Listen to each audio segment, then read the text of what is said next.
एक टाइम होता था जब सुबह सुबह किसी चीज का होश नहीं होता था, नमाज पढ़े और वापस सो गए, कोई जिम्मेदारी नहीं होती थी, बच्चे भी सुकून से उठते थे। बट अब तो ऐसी टेंशन सवार होती है सर पे। आज बच्चों को उठते उठते 6:30 हो गए थे। यूजुअली ये लोग 6 बजे उठ जाते हैं। बच्चों के उठने के बाद मैं उनको मिल्क दे देती हूँ। उसके बाद यहाँ मैंने सूरह यासीन की तिलावत लगा दी थी। साथ साथ बच्चे भी थोड़ा सा डाउन हो रहे थे, तो बच्चों को मैंने थोड़ी देर बेड पे ही छोड़ा और बच्चों का लंच बनाना शुरू किया। मेरा बस नहीं चल रहा होता है कि मैं बच्चों के लंच में इतने सारे ऑप्शन रख दूं कि बच्चे जो दिल चाहे खा लें, लेकिन एक तो टाइमिंग का मसला आता है और दूसरी बात कि जाहिर है बच्चे जब एक चीज पसंद कर लेंगे दूसरी चीज नहीं खाएंगे तो दूसरी चीज वेस्ट हो जाएगी। आज मैंने बच्चों को प्लेन एग दे दिया था, एक एक नगेट बना के दे दिए थे। और सर्दियों में मेरी स्किन इतनी सेंसिटिव हो जाती है, जरा सा भी कुछ भी लग जाए तो फौरन मेरी स्किन फट जाती है और कोई ना कोई जख्म बन जाता है लाजमी। और सर्दियों में तो वैसे ही इतनी तकलीफ करती है, कोई चोट अगर लग जाए तो। मीठे में मैंने बच्चों को ब्रेड पे चॉकलेट स्प्रेड और थोड़ा सा पीनट बटर स्प्रेड करके और हल्का सा फ्राई करके दे दिया था। आजकल मैं बच्चों को पाकोला मिल्क दे देती हूँ कि अगर लंच में कुछ शौक से नहीं भी खा रहे तो मिल्क पी लें। साथ में बच्चों की वाटर बॉटल्स है, वेट वाइप्स है, इसलिए रखती हूँ कि जाहिर है बच्चे अभी छोटे हैं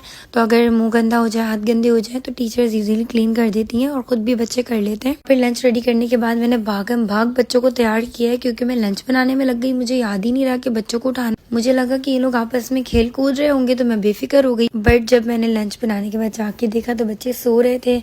खैर फिर बच्चों को जल्दी से स्कूल ड्रॉप किया। मेरी शुरू से बहुत ज्यादा ख्वाहिश थी कि मेरे बच्चे होंगे तो मैं स्कूल खुद ही बच्चों को छोड़ के आऊंगी, खुद ही लेने जाऊंगी। अल्लाह का शुक्र है, अल्लाह पाक ने ख्वाहिश पूरी की है। घर आने के बाद मेरा जितना भी टाइम होता है वो सारा टाइम मैं आहिशम बेबी ऐप पे लगाती हूँ क्योंकि आप लोग सभी जानते हैं कि आहिशम बेबी ऐप को मैं बंद कर रही हूँ हमेशा के लिए। इसलिए इसका जितना भी स्टॉक है नो लॉस और नो प्रॉफिट पे हम लोग सेल कर रहे हैं। जब मैंने अनाउंसमेंट की थी इसे बंद करने की उस वक्त इंतहाई स्टॉक था, मैं बहुत परेशान थी कैसे क्लियर होगा। बट अल्लाह का शुक्र है अब तकरीबन 70% क्लियर हो चुका है। यहाँ पे मैंने सोचा कि मैं आप लोगों को ये एलिफेंट वाली डंगरीज दिखाऊं। आप ये देखिए कितनी सॉफ्ट और कितनी जबरदस्त है, विंटर के लिए बहुत अच्छी है और बच्चे बहुत प्यारे लगते हैं इनमें। क्योंकि हम ये नो प्रॉफिट पर सेल कर रहे हैं तो आप लोग जल्दी से सेल का फायदा उठा लें क्योंकि मार्केट्स में और मार्ट्स में आपको ऑब्वियसली बात है ये उन्हीं रेट्स में मिलेगी जिसमें ये आजकल रेट्स में चल रही है। डंगरीज में ये ब्लू एंड ग्रे है, ब्राउन है और जो पहले मैंने दिखाया था वो थोड़ा डार्क मेहंदी कलर टाइप का था। ये फुल ग्रे में है, बहुत प्यारा लगता है मुझे। इसके अलावा एक ही पीस है मेरे पास, ये थोड़ा सा जो है डिफेक्ट हो गया था। जिस राइडर से मैंने रिसेंटली स्टॉक मंगवाया था वो बाइक पे लेके आ गए थे सारा स्टॉक और एक ये जो पीस है ये थोड़ा सा आगे की तरफ से बर्न हो गया था तो ये उस प्राइस से भी कम में मैं दे रही हूँ जिस प्राइस में हमें आया हुआ है। अगर किसी को चाहिए तो वो ले सकते हैं। ये आई गेस लार्ज साइज था। डंगरीज में जो है 6 मंथ से 1 ईयर है, फिर 1 to 2 है और 2 से 3 ईयर के साइज है। इसके बाद बेबी गर्ल्स में ना ये बहुत प्यारे प्यारे फैंसी आर्टिकल्स भी है। इसकी सबसे अच्छी बात ये है कि ये दिखने में फैंसी लगते हैं बट ये बहुत सॉफ्ट एंड कंफर्टेबल है। अक्सर बच्चों के फैंसी कपड़े जो होते हैं वो बिल्कुल भी कंफर्टेबल नहीं होते, बच्चे परेशान होते हैं। बट ये जो है ये बहुत ज्यादा कंफर्टेबल है। बेबी गर्ल्स और बेबी बॉयज के अंडर 1 ईयर यानी 3 मंथ से लेके 1 ईयर तक मेरे पास काफी ज्यादा स्टॉक पड़ा हुआ है। तो आप लोग चाहें तो जल्दी जल्दी से बाय कर सकते हैं। एज यू ऑल नो कि नो प्रॉफिट पे सारी चीजें सेल हो रही हैं तो जल्दी जल्दी से आप लोग भी फायदा उठाएं। उसके बाद मैंने सोचा कि मैं फटाफट से पहले कमरा समेट लेती हूँ, उसके बाद तमाम क्लाइंट्स को रिप्लाई करूंगी। क्लीनिंग करने के बाद मैं वापस ड्राइंग रूम में चली गई और तकरीबन 3.5 घंटे का मेरा जो डेरा होता है वो ड्राइंग रूम में ही होता है। मैं तमाम क्लाइंट्स को डील कर रही होती, तमाम ऑर्डर्स जो पैक करने होते हैं डिस्पैच करने के लिए वो भी इसी टाइम में करती।